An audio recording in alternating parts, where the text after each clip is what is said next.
Hi, my name is Adriana Bringas, and I'm going to talk about longevity. How long we live actually depends on interactions between biological, socioeconomic, and life cycle forces.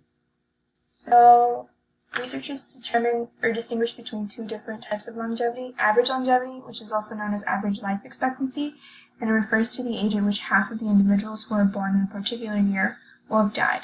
To compute this, you usually start at birth, and it takes into account people who died at any age from infancy onward.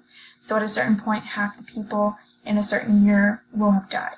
So if you're computing from 65 years of age, once you reach 65, half of those people have already died. But luckily, it's been increasing steadily. Maximum longevity refers to the oldest age at which any individual of a species lives. Researchers estimate that even if you eliminate all diseases like cancer, cardiovascular disease, we still only live about 120 years because key body systems have limits on how long they can last. Next, we're going to go into genetic and environmental factors.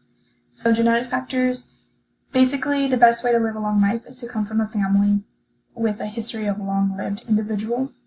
So the Human Genome Project is also trying to fix this in the sense that they're treating diseases by implanting corrected genes into people to wipe out defective genes in the hopes of those corrected genes reproducing. Some environmental factors include diseases, toxins, lifestyle choices, and social class.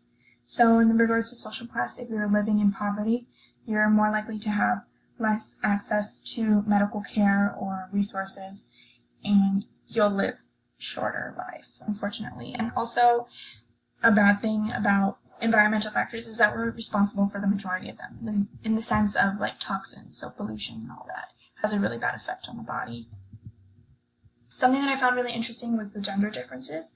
So women actually live for about 79 years and men live for 72 years. You may be wondering why.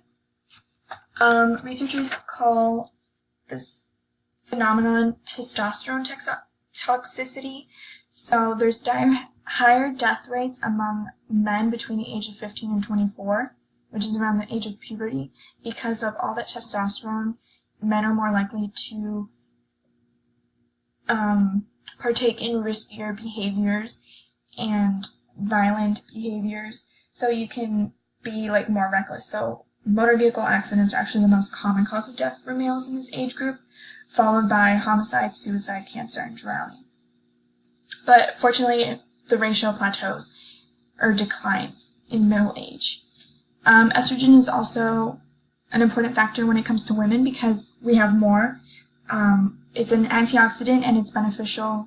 It has beneficial effects on cardiovascular health, lowering LDL and increasing HDL, which is cholesterol.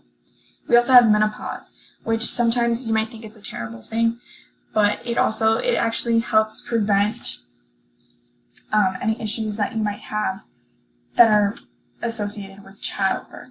So menopause stops your ability to have children, basically. And that concludes my presentation. Thank you for watching.